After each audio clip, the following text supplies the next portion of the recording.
Sebelum masuk ke pembahasan alur ceritanya, Mimin ingatkan bahwa video ini mengandung spoiler, jadi pastikan kalian sudah mengikuti dan menonton episode sebelumnya.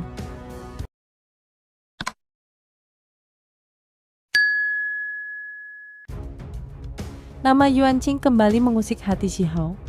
Kini ia tahu, pria itu berasal dari Akademi Suci dan Abadi. Asal-usul yang menjelaskan kekebalannya dari hukuman serta bagaimana ia bisa menyusupkan keturunannya ke institusi Dewa Surgawi.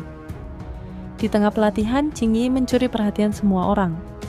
Dimanapun bayangan bulan hijau melintas, pemahaman mendalam terhadap Dao besar langsung menyusul.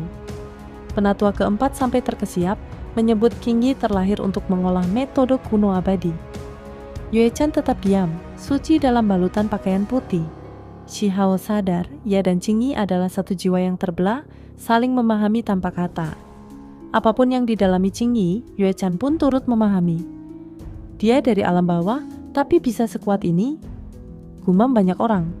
Meskipun 3000 provinsi disebut alam bawah, itu hanya anggapan 9 surga semata.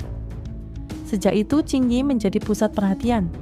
Bahkan para tetua akademi mulai memperhatikannya diam-diam.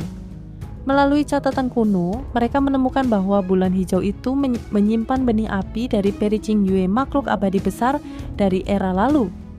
Dia pasti punya lebih dari satu helai energi abadi, ujar beberapa orang. Kabar ini membuat para wanita ingin berteman dengannya, sementara para pria, termasuk pewaris klan besar, berlomba-lomba mendekat, banyak yang tergoda oleh kecantikannya. Beberapa tetua klan bahkan memerintahkan, siapapun yang bisa mengikat Qingyi akan mendapat kedudukan tinggi di keluarga. Mereka percaya dalam tubuh Qingyi tersimpan rahasia Peri Qingyue yang bisa mengubah takdir. Shihao pun mulai resah. Jangan-jangan perseteruan antara Qingyi dan Yue Chan akan memancing kemarahan Peri Qingyue?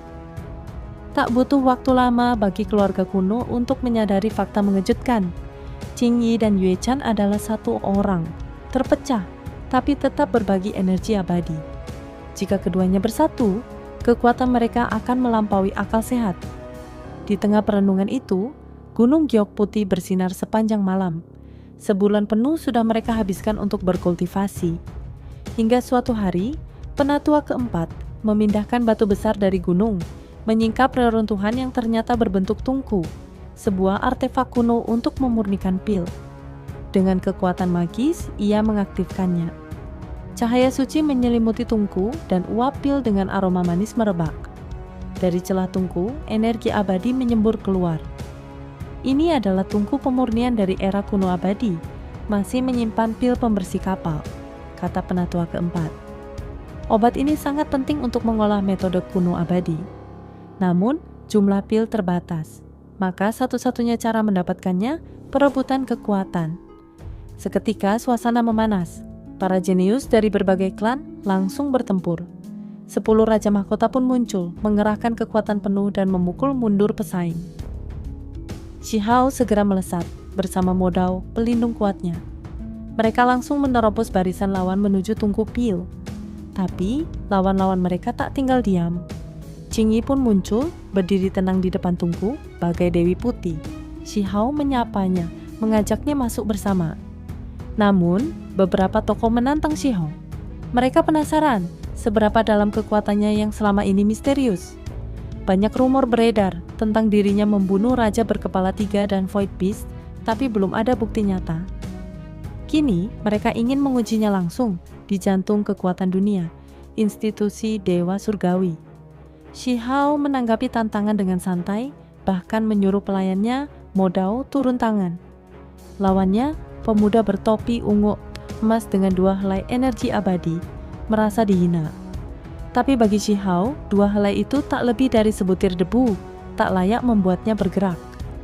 Di tengah cemoohan dan tekanan dari para penonton, Shihao tetap bergeming. Ia tahu ini bukan sekadar duel, melainkan ujian dari pihak-pihak kuat di balik layar. Maka ia tetap memerintahkan Modao maju. Modao muncul, tampak agung dengan aura mencekam. Meski diprovokasi bahwa dirinya hanyalah budak yang dijerat artefak jiwa, Modao tak tergoyah. Ia justru melepaskan teknik hebat. Karakter kuno menjelma menjadi Phoenix api yang berputar di langit.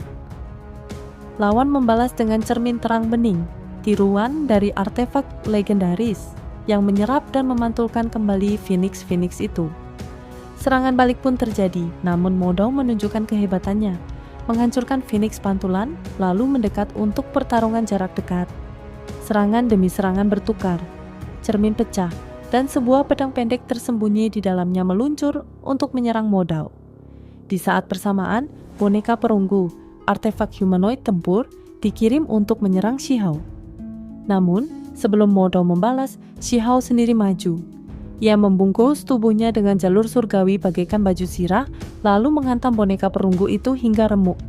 Kekuatan fisiknya mengguncang semua yang melihat. Tak puas, para pembudidaya lainnya ikut menyerang.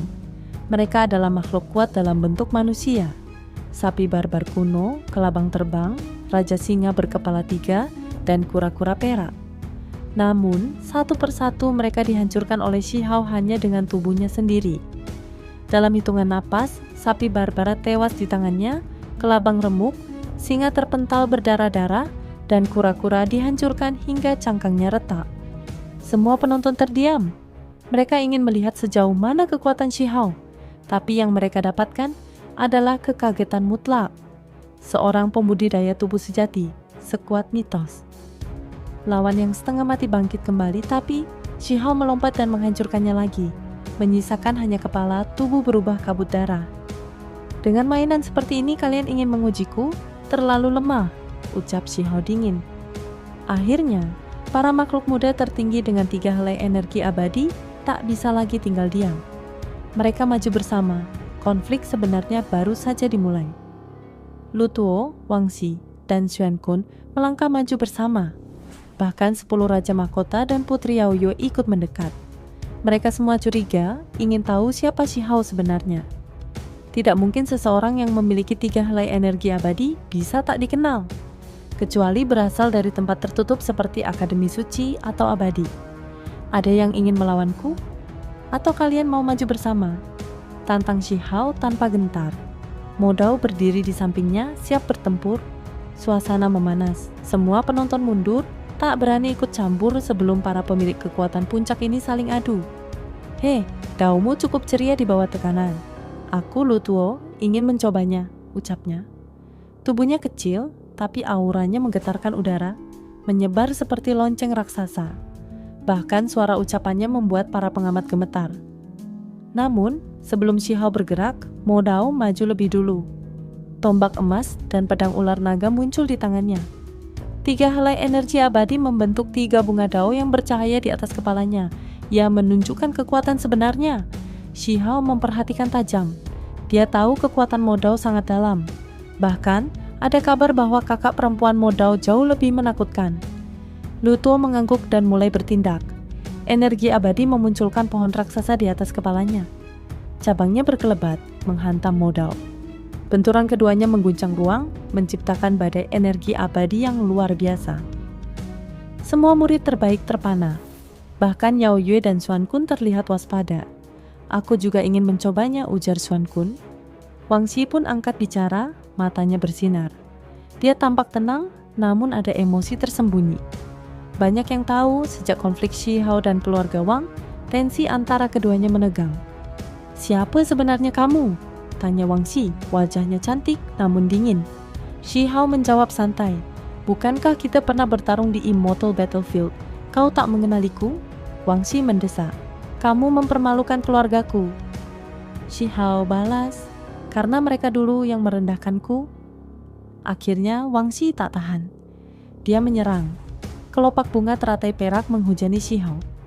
Namun, Shihao hanya mengangkat satu jari, memunculkan daun willow hijau yang melawan serangan itu. Bunga segar perlu daun hijau, canda Shihao. Serangan keduanya mengguncang area tungku, melepaskan energi keberuntungan dan abadi. Wang Xi kemudian mengeluarkan pedang hitam pekat yang berubah menjadi berkilauan, pedang dengan emas abadi kegelapan, harta keluarga Wang. Shihao tetap tenang. Ia bisa saja memunculkan pedang abadi-abadi miliknya dan menyerap pedang lawan. Dia bergerak lebih dulu. Dari udara muncul tangan raksasa, perwujudan kekuatan surgawi yang mengarah pada Wang Xi, mencoba menangkapnya sepenuhnya. Wang Xi mengayunkan pedang Darkness Immortal Gold-nya, membelah kehampaan. Tapi tangan raksasa dari langit berubah dari kabut menjadi sambaran petir yang menggila, tetap turun, mengguncang tungku batu dan langit. Wang Xi mengerahkan kekuatan penuh, tubuhnya menyatu dengan ruang hampa. Aliran bintang dari bola-bola petir turun deras seperti sungai kosmis, membuat semua penonton gemetar ketakutan. Gaya menghancurkan langit, serunya lantang. Pedangnya melepaskan pancaran petir tak terhitung, menebas tangan besar itu. Namun, kekuatan petir tetap mencapik langit. Pedang Wang Xi bersinar, menolak petir, tapi aliran listrik tetap menyalur dari pedang ke tubuhnya. Dia terpental, meski tak terluka parah. Lalu ia meneriakkan nama teknik pamungkasnya, seni penjinak kekacauan. Seketika auranya berubah drastis, dulu anggun dan pendiam, kini memancarkan kewibawaan ratu perang. Sosok pedang membentuk siluet manusia raksasa yang menenangkan langit dan bumi, menyapu binatang buas dan burung surgawi. Namun, semua kekuatan itu diarahkan pada Xi Hao. Xi Hao menanggapinya dengan teknik Kun Peng. Tangan emas mewakili Yang, tangan hitam mewakili Yin. Tinju emas memunculkan Peng, burung legendaris. Tinju hitam memanggil Kun, ikan raksasa dari kedalaman. Yin dan Yang berpadu menciptakan kehancuran dahsyat yang mengguncang langit. Serangan ini membuat Wang Xi terpental. Bahkan seni penjinak kekacauannya tak mampu menahan kekuatan Xi Hao. Semua orang pun terkejut. Mereka baru sadar, teknik ini adalah Kun Peng sejati, seni langka yang hanya dikuasai segelintir makhluk. Wang Xi kembali mengaktifkan Chaos Calming Art. Sosok manusia bercahaya muncul dari langit, memancarkan kekuatan surgawi. Namun Xi Hao membalas dengan seni kuno dari aula tertinggi, 6 reinkarnasi Dao. Segalanya seketika hening setelah benturan itu. Kedua petarung mundur. Tiba-tiba, dari kehampaan, muncul cabang-cabang willow emas, menyergap Wang Xi. Ia mencoba memotongnya dengan pedangnya, tapi cabang-cabang itu terlalu kuat. Mereka membelit dan memenjarakannya di udara. Xi Hao melangkah tenang. "Kau tak bisa mematahkannya," ucapnya. Simbol-simbol aneh menyelimuti ranting-ranting, memperkuat penjara itu. Semua orang tertegun. Wang Xi yang menguasai seni penjinak kekacauan telah ditangkap. Ini bukan mimpi, ini kenyataan. Cerita bersambung di sini. Itu saja spoiler untuk episode 232 dari Donghua Series Perfect World.